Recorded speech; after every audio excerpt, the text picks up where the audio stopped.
Good morning students, welcome to my YouTube channel.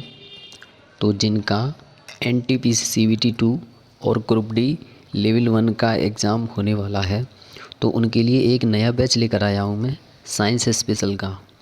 तो ये science special केवल 90 दिनों का बैच है। ये 90 दिनों में पूरी साइंस करा दी जाएगी आपके लिए, ठीक है। और डेली क्लासेस चलेंगी आपके लिए। टॉप 30 क्वेश्चन रहेंगे एक दिन में, ठीक है। तो आज का सेशन है साउंड। क्या है? साउंड से स्टार्ट कर रहे हैं हम। और आप जैसा किसी भी टॉपिक पर चाहें तो उस टॉपिक पर हम वीडियो बना सकते हैं, तो कृपया आप कमेंट कर दें। तो पहले अभी हम साउंड स्टार्ट करते हैं। तो कृपया जो मेरे चैनल पर नए हो वो सब्सक्राइब कर लें और शेयर कर दें। तो चलिए स्टार्ट करते हैं आज का सेशन।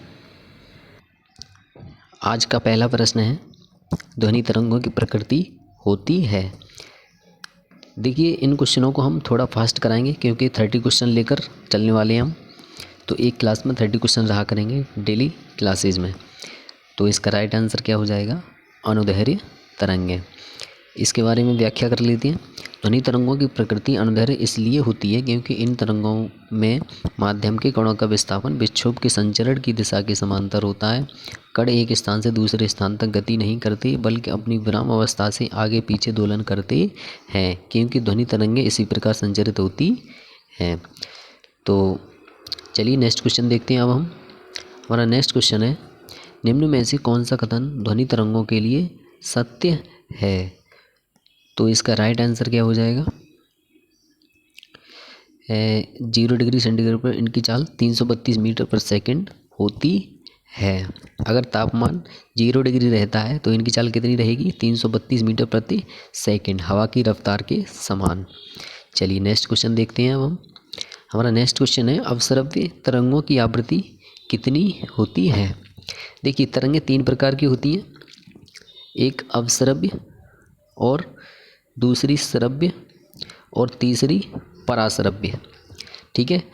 तो जो मनुष्य सुन सकता है वो श्रव्य तरंगों को सुन सकता है, अवश्रव्य तरंगों को नहीं सुन सकता, पराश्रव्य तरंगों को भी नहीं सुन सकता, ठीक है। तो अवश्रव्य तरंगों की आवृत्ति कितनी होती है? अवश्रव्य तरंगों की आवृत्ति होती है 20 हर्ट्ज से कम। 20 हर्ट्ज से कम अवश्रव्य तरंगों की आवृत्ति होती है। और श्रव्य तरंगों की आवृत्ति कितनी होती है?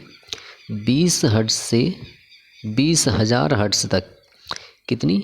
20,000 हर्ट्ज तक। और पराश्रव्य तरंगों की आवृत्ति कितनी होती है? पराश्रव्य तरंगों की आवृत्ति होती है 20,000 हर्ट्ज से अधिक तक, ठीक है। तो इसका राइट आंसर क्या हो जाएगा? अवश्रव्य तरंगों की आवृत्ति होती है 20 हर्ट्ज से कम होती है। अवश्रव्य तरंगें 20 हर्ट्ज से नीचे आवृत्ति वाली ध्वनि तरंगों को अवश्रव्य तरंगें कहते हैं। इसे हमारा कान नहीं सुन सकता है। ये इसका राइट आंसर रहा। चलिए नेक्स्ट क्वेश्चन देखते हैं। अब हमारा अगला प्रश्न है, पराश्रव्य तरंगें वे ध्वनि तरंगें हैं जिनकी आवृत्ति, देखिए अभी बताया था मैंने तो पराश्रव्य तरंगों की आवृत्ति कितनी होती है? 20,000 हर्ट्ज से अधिक। अब इसमें ऑप्शन ही नहीं है 20,000 हर्ट्ज से अधिक, तो ऑप्शन है, अगर आप देखो तो ये किलो है, किलो की जगह 1000 लगा देंगे तो ये कितना हो जाएगा? 20,000 हर्ट्ज से अधिक। ये इसका राइट आंसर हो जाएगा। तो इसके बारे में व्याख्या कर लेते हैं। पराश्रव्य शब्द उन ध्वनि तरंगों के लिए उपयोग में लाया जाता है जिसकी आवृत्ति इतनी अधिक होती है कि वह मनुष्य के कानों को सुनाई नहीं देती। साधारणतया मानव श्रवण शक्ति का परास 20 से लेकर 20,000 कंपन प्रति सेकंड तक होता है, इसलिए 20,000 से अधिक आवृत्ति वाली ध्वनि को पराश्रव्य तरंगें कहते हैं। ये चलिए नेक्स्ट क्वेश्चन देखते हैं। अब हमारा अगला प्रश्न है, पराश्रव्य तरंगें मनुष्य द्वारा, तो अभी बताया था मैंने पराश्रव्य तरंगें क्या मनुष्य सुन सकता है? तो मनुष्य बिल्कुल नहीं सुन सकता। तो ये इसका राइट आंसर हो जाएगा, ठीक है। ये व्याख्या देख लीजिए, शब्द उन ध्वनि तरंगों के लिए उपयोग में लाया जाता है जिसकी आवृत्ति इतनी अधिक होती है कि वह मनुष्य को कानों को सुनाई नहीं देती। साधारणतः मानव श्रवण शक्ति की परास 20 से लेकर 20,000 कंपन प्रति सेकंड तक होता है, इसलिए 20,000 से अधिक आवृत्ति वाली ध्वनि को पराश्रव्य तरंगें कहते हैं। चलिए नेक्स्ट क्वेश्चन देखते हैं। पराश्रव्य तरंगों को सबसे पहले किसने सीटी बजाकर उत्पन्न किया था? किसने सीटी बजाई थी तब ये परासर्प तरंगें उत्पन्न हुई थी? तो इसका राइट आंसर क्या हो जाएगा? गाल्टन। 1899 ईस्वी में कोनिग ने छोटे छोटे स्वरेत्रों द्वारा 90,000 कंपन प्रति सेकंड तक की परासर्प तरंगें उत्पन्न की। एडेमान ने गाल्टन सीटी को बनाया, जिसके द्वारा वह निश्चित आयाम वाले 1,00,000 कंपन प्रति सेकंड से उत्पन्न करने में सफल हुआ। चलिए नेक्स्ट क्वेश्चन देखते हैं। नेक्स्ट क्वेश्चन है, शिकार परवच्छियों या बाधाओं का पता लगाने के लिए चमगादड़ अथवा डॉल्फिन किस परिघटना का प्रयोग करते हैं? तो इसका राइट आंसर क्या हो जाएगा? प्रतिध्वनि का निर्धारण। तो इसकी व्याख्या कर लेते हैं। प्रतिध्वनि स्थिति निर्धारण, इको लोकेशन अथवा बायोसोनार कुछ जीव प्रजातियों द्वारा भ्रमण अथवा शिकार के लिए प्रयोग की जाने वाली प्रणाली है, जिसमें जीव आवाज़ उत्पन्न करता है और उसकी प्रतिध्वनि सुनकर चीज़ों की अवस्थिति का निर्धारण करता है। जैसे चमगादड़ रात में उड़ता है तो वो देख तो नहीं सकता, वो पराध्वनि तरंगे छोड़ता है और वहाँ से अपनी जो भी है वो कंट्रोल कर लेता है। चलिए नेक्स्ट क्वेश्चन देखते हैं। कीड़ों तथा हानि पहुंचाने वाले तत्वों को घरों से दूर भगाने के लिए प्रयोग में लाया जाता है। जो घरों में हानिकारक चीज़ें होती हैं उनको दूर भगाने के लिए किसका प्रयोग करते हैं? तो इसका राइट आंसर क्या हो जाएगा? Ultrasonic waves. तो परासर्प शब्द उन ध्वनि तरंगों के लिए उपयोग में लाया जाता है जिसकी आवृत्ति इतनी अधिक होती है कि वह मनुष्य को कानों को सुनाई नहीं देती। साधारणतः मानव श्रवण शक्ति का परास 20 से लेकर 20,000 कंपन प्रति सेकंड तक होता है, इसलिए 20,000 से अधिक आवृत्ति वाली ध्वनि को परासर्प तरंगें कहते हैं। चलिए नेक्स्ट क्वेश्चन देखते हैं। नेक्स्ट क्वेश्चन है, ध्वनि का तारतम्य किस पर निर्भर करता है? तो इसका राइट आंसर क्या हो जाएगा? ध्वनि का जो तारतम्य है वो ओनली आवृत्ति पर निर्भर करता है, ये इसका राइट आंसर हो जाएगा। नेक्स्ट क्वेश्चन देखते हैं। विमानों के आंतरिक भागों की सफाई में किसका उपयोग किया जाता है? जो विमान होते हैं उनकी आंतरिक भागों की सफाई होती है तो किसका प्रयोग किया जाता है? तो इसका राइट आंसर क्या हो जाएगा? परासर्प तरंगों का प्रयोग किया जाता है। ठीक है, ये बार बार आ रहा है क्योंकि ये बहुत इम्पोर्टेंट क्वेश्चन है ये, तो कृपया आप इसे छोड़ें नहीं और वीडियो को अंत तक देखते रहें और थोड़ा फास्ट चलेंगे हम। ठीक है, तो चलिए नेक्स्ट क्वेश्चन की तरफ चलते हैं। नेक्स्ट क्वेश्चन है, 20 हर्ट्ज से 20,000 हर्ट्ज बारंबारता की ध्वनि निम्नलिखित में से क्या कहलाती है? तो ये क्या कहलाती है? अभी बताया था मैंने, श्रव्य तरंगे जिन्हें हम सुन सकते हैं। तो इसका राइट आंसर हो जाएगा श्रव्य या ऑडिबल ध्वनि। श्रव्य सोनिक 20 हर्ट्ज से 20 किलो हर्ट्ज, किलो का मतलब 20,000 हर्ट्ज ही होता है, के बीच की आवृत्ति वाली ध्वनि सामान्य मानव को सुनाई देती है। अतिध्वनिक 1 गीगाहर्ट्ज से अधिक आवृत्ति से ध्वनि किसी माध्यम में केवल आंशिक रूप से ही संचरित प्रोपेगेट हो पाती है। चलिए नेक्स्ट क्वेश्चन देखते हैं। नेक्स्ट क्वेश्चन है, तरंग का वेग v, आवृत्ति n, तरंगदैर्घ्य लैम्डा में संबंध दिया जाता है। तो इसका राइट आंसर क्या हो जाएगा? v बराबर n लैम्डा। नेक्स्ट क्वेश्चन देखते हैं। नेक्स्ट क्वेश्चन है, चंद्रमा पर धरातल से दूर विस्फोट सुनाई नहीं पड़ता, कारण क्या है? कारण यही है कि चंद्रमा पर वायुमंडल नहीं है। तो इसका राइट आंसर क्या हो जाएगा? वायुमंडल की अनुपस्थिति के कारण चंद्रमा पर धरातल से दूर विस्फोट सुनाई नहीं पड़ता है, क्योंकि चंद्रमा पर हवा वायुमंडल नहीं है। आवाज़ को जाने के लिए माध्यम की ज़रूरत है। नेक्स्ट क्वेश्चन है, चमगादड़ अंधेरे में उड़ सकती है क्योंकि, देखिए ये क्वेश्चन RRB ASM 2009 में आ चुका है, तो क्वेश्चन बहुत इंपॉर्टेंट चल रहे हैं। तो चमगादड़ अंधेरे में उड़ सकती है, कारण क्या है? अंधेरे में उसे साफ दिखाई देता है, उसकी आंखों का पीपल बहुत बड़ा होता है, वे अति तीव्र ध्वनि तरंगें पैदा करती हैं जिसका नियंत्रण करती हैं। कोई भी चिड़िया ऐसा कर सकती है। तो इसका राइट आंसर क्या हो जाएगा? वे अति तीव्र ध्वनि तरंगें पैदा करती हैं जो उसका नियंत्रण करती है। ठीक है। चमगादड़ उड़ते समय पराध्वनिक तरंगों को उत्पन्न करते हैं। यह तरंगें जब किसी वस्तु से टकराती हैं तो इन वस्तुओं से परावर्तित होकर पुनः चमगादड़ द्वारा ग्रहण कर ली जाती हैं, जिससे उसे सामने अवरोध का पता लगता है तथा वह इनसे अपने रक्षा करता हुआ रात्रि में उड़ता है। चमगादड़ 1,00,000 आवृत्ति तक की पराश्रवित तरंगों को सुन सकता है। चलिए नेक्स्ट क्वेश्चन देखते हैं। देखिए ये क्वेश्चन कथन और कारण के रूप में दिया गया है। ये साइंस का क्वेश्चन है, ठीक है। तो इस तरह के भी क्वेश्चन का सामना करना पड़ सकता है, तो कृपया अपनी प्रैक्टिस जारी रखें। चमगादड़ रात्रि में किसी वस्तु से बिना टकराए हुए ही उड़ता है। चमगादड़ों में एक कारण दिए रखा है। चमगादड़ों में इंफ्रासोनिक तरंगें निकलती हैं। तो चमगादड़ों में इंफ्रासोनिक तरंगें नहीं निकलती हैं, कारण तो गलत है लेकिन कथन सही है। तो ए सही है परंतु आर गलत है। ये इसका राइट आंसर हो जाएगा। नेक्स्ट क्वेश्चन देखते हैं। वायु में ध्वनि की चाल 332 मीटर प्रति सेकंड होती है। यदि दाब बढ़ाकर दोगुना कर दिया जाए तो ध्वनि की चाल होगी, कितनी होगी? 332 मीटर प्रति सेकंड। देखिए व्याख्या देख लेते हैं इसकी। किसी माध्यम जैसे जल, हवा, लोहा में ध्वनि 1 सेकंड में जितनी दूरी तय करती है उसे उस माध्यम में ध्वनि का वेग कहते हैं। शुष्क वायु में 20 डिग्री सेंटीग्रेड पर ध्वनि का वेग 343.59 मीटर प्रति सेकंड है। ध्वनि एक यांत्रिक तरंग है इसके संचरण के लिए माध्यम की आवश्यकता होती है। बिना माध्यम के ये नहीं चल सकती। निर्वात में ध्वनि का संचरण नहीं होता।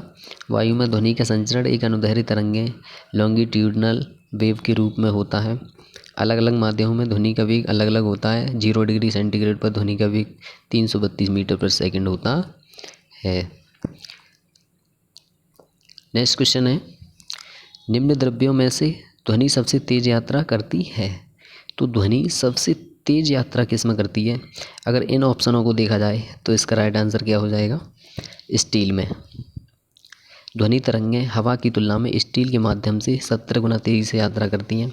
स्टील में ध्वनि की सटीक गति 5,960 मीटर प्रति सेकंड है, ठीक है। मील में अगर पूछे तो 13,332 मील प्रति घंटे। तो ये भी आप नोट कर लें, ये भी पूछ लेता है कभी कभी, ठीक है।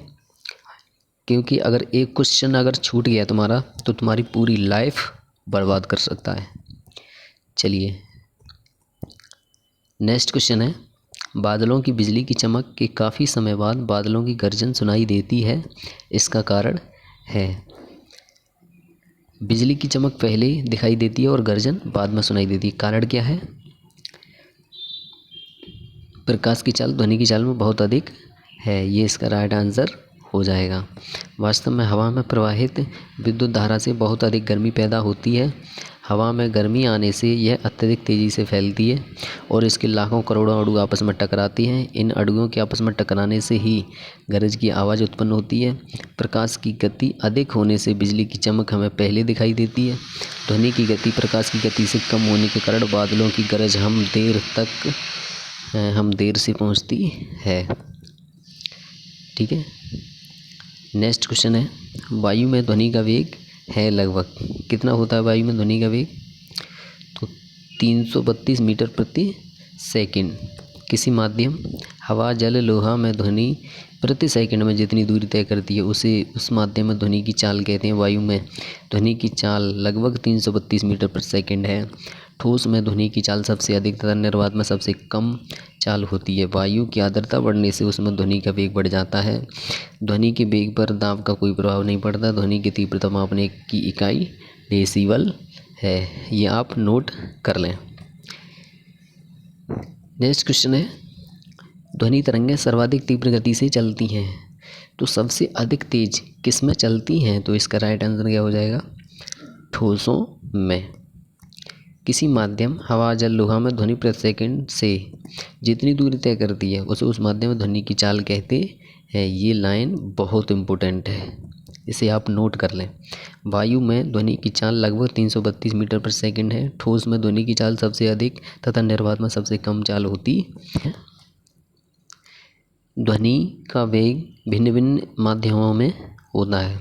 जो ध्वनि का वेग होता है वो अलग अलग माध्यमों में कैसा होता है, तो इसका राइट आंसर क्या हो जाएगा? भिन्न भिन्न माध्यमों में भिन्न भिन्न होता है और सबसे अधिक ठोस में होता है। ये इसका राइट आंसर हो जाएगा। ठीक है, तो चलिए नेक्स्ट क्वेश्चन है, लगभग 20 डिग्री सेंटीग्रेड के तापक्रम पर किस माध्यम में ध्वनि की गति अधिकतम रहेगी? तो इसका राइट आंसर क्या हो जाएगा? लोहे पर।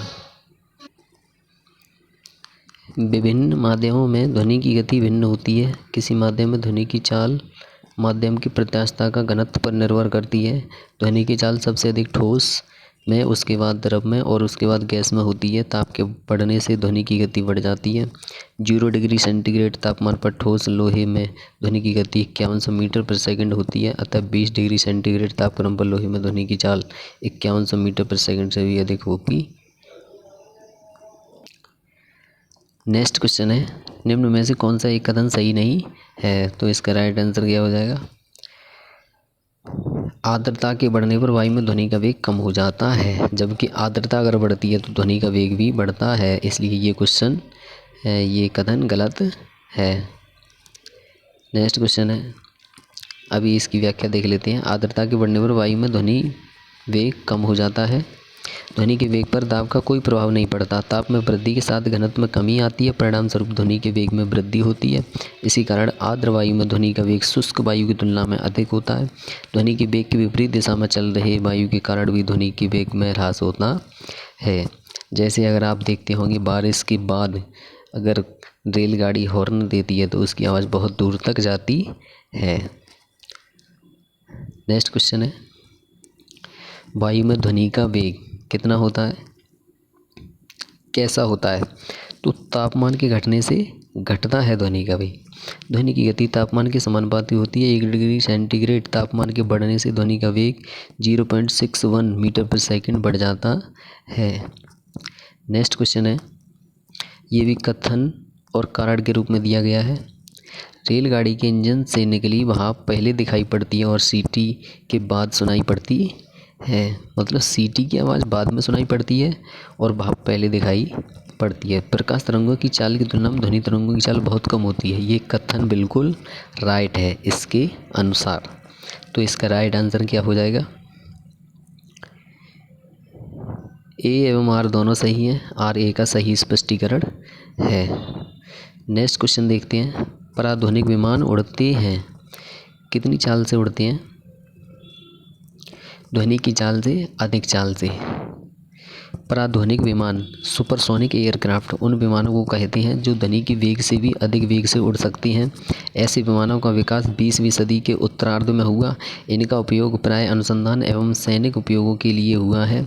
लड़ाकू विमान पराध्वनिक विमान के सबसे सामान्य उदाहरण हैं। जो विमान ध्वनि के वेग के 5 गुना से भी अधिक वेग 5 मैक से अधिक से उड़ते हैं उन्हें प्राय अति पराध्वनिक विमान हाइपरसोनिक एयरक्राफ्ट कहते हैं। ठीक है, नेक्स्ट क्वेश्चन है, वस्तु के वेग तथा उसी माध्यम से एवं उन्हीं परिस्थितियों में ध्वनि के वेग के अनुपात को कहते हैं, क्या कहते हैं? मैक संख्या। किसी तरल माध्यम में किसी ऑब्जेक्ट की गति को ध्वनि की गति से तुलना करने के लिए मैक संख्या का उपयोग किया जाता है। मैक संख्या उस तरल माध्यम में किसी ऑब्जेक्ट की गति और उसी माध्यम में ध्वनि की गति का अनुपात है अथवा तरल गति तथा ताप विचरण में प्रयुक्त होने वाली एक विमाहीन संख्या। किसी माध्यम में किसी पिंड की चाल एवं ध्वनि पर पड़ने वाले दाब व ताप के प्रभाव के बाद ध्वनि की चाल का अनुपात को उस माध्यम में एक संख्या कहते हैं। नेक्स्ट क्वेश्चन देखते हैं, मेक अंकों का प्रयोग वेग के संबंध में किया जाता है। तो किसके संबंध में किया जाता है?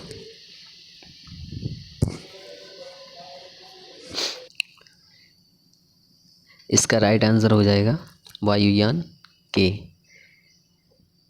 चलिए नेक्स्ट देखते हैं, तरल गतिकी तथा ताप विचरण में प्रयुक्त होने वाली एक विमाहीन संख्या किसी माध्यम में किसी पिंड की चाल व ध्वनि पर पड़ने वाले दाब व ताप के प्रभाव के बाद ध्वनि की चाल के अनुपात को उस माध्यम में मेक संख्या कहते हैं। मेक अंकों का प्रयोग वायुयान के वेग के संबंध में किया जाता है। ठीक है, नेक्स्ट क्वेश्चन है, ध्वनि या ध्वनि प्रदूषण मापा जाता है, किससे मापा जाता है? तो ध्वनि हमेशा डेसिबल में मापी जाती है। ध्वनि की तीव्रता को मापने के लिए डेसिबल इकाई निर्धारित की गई है। नेक्स्ट क्वेश्चन है, साधारण बातचीत की ध्वनि की तीव्रता कितनी होती है? जो साधारण बातचीत होती है उसकी तीव्रता कितनी होती है? तो 30 से 40 डेसिबल इसकी तीव्रता होती है। साधारण बातचीत की ध्वनि की तीव्रता 30 से 40 डेसिबल। जोर से बातचीत की तीव्रता 50 से 60 डेसिबल। जेट विमान के तरंग की तीव्रता 140 से 150 डेसिबल होती है। इसे आप नोट कर लें और कृपया मेरे चैनल को लाइक, शेयर और जो व्यक्ति नए हों वो सब्सक्राइब कर लें और प्लीज़ इसे शेयर कर दें, जिससे कि सभी स्टूडेंट्स इस वीडियो को देखें और अपनी पढ़ाई जारी रखें और साइंस की अच्छे से तैयारी कर पाएंगे। तो देखिए, लगभग 20 मिनट में मैं आपके लिए 30 क्वेश्चन करा देता हूँ, तो कृपया आप टेंशन न लें। 90 दिनों में मैं पूरी साइंस करा दूँगा टॉपिक वाइज से। ठीक है।